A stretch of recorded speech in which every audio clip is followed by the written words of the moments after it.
à tous, aujourd'hui je vais vous montrer une nouvelle étape dans la mise en conformité du logiciel Quixeo pour la facturation électronique. Donc quand on arrive ici sur la checklist que je vous ai montré sur une autre vidéo, il y avait effectivement l'étape inscription à la plateforme agréée qu'il faut effectuer, que ce soit pour la réception ou l'émission. Et donc quand on clique ici, on arrive sur le volet de la facturation électronique avec effectivement ici le rapport des 51% qu'on retrouve, le fait qu'on n'ait pas aujourd'hui de plateforme agréée qui est connectée. On retrouve effectivement toutes les dates nécessaires, celle du 1er septembre pour 2026 pour la réception des factures et 1er septembre 2027 pour l'émission.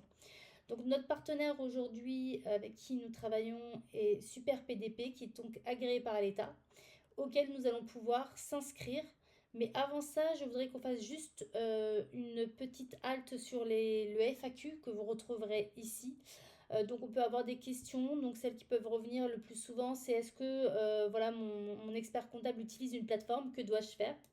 Donc ce qu'il faut savoir, c'est que les plateformes utilisées par les cabinets comptables, Pennylen, ACD et autres, ne peuvent pas aujourd'hui être utilisées comme plateforme agréée dans Quixeo, car les éditeurs ne permettent pas aujourd'hui de mettre à disposition des interfaces techniques pour se connecter à Quixeo.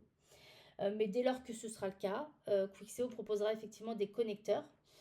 On a une autre question aussi qui peut revenir assez souvent, c'est est-ce qu'une plateforme, je peux utiliser une plateforme différente pour l'émission et la réception des factures? Donc là, oui, on peut utiliser par exemple Super PDP uniquement pour émettre les factures, tout en choisissant une autre plateforme agréée pour recevoir les factures de nos fournisseurs. Donc ça sera au niveau de l'inscription. Donc quand on va s'inscrire ici, on va retrouver donc du coup tous les services d'envoi et de réception des factures d'email. Donc on va pouvoir mettre une adresse mail.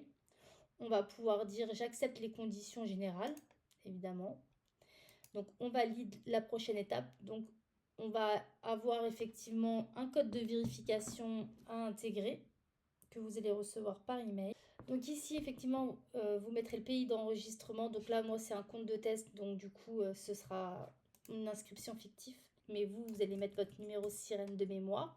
Et puis vous allez mettre le représentant légal et vous allez faire suivant. Donc ici, vous arrivez sur l'étape numéro 3. Donc je donne mon accord formel pour envoyer les factures électroniques. Je souhaite participer à la phase pilote, si vous le souhaitez. Et je souhaite inscrire l'adresse pour recevoir les factures avec effet immédiat.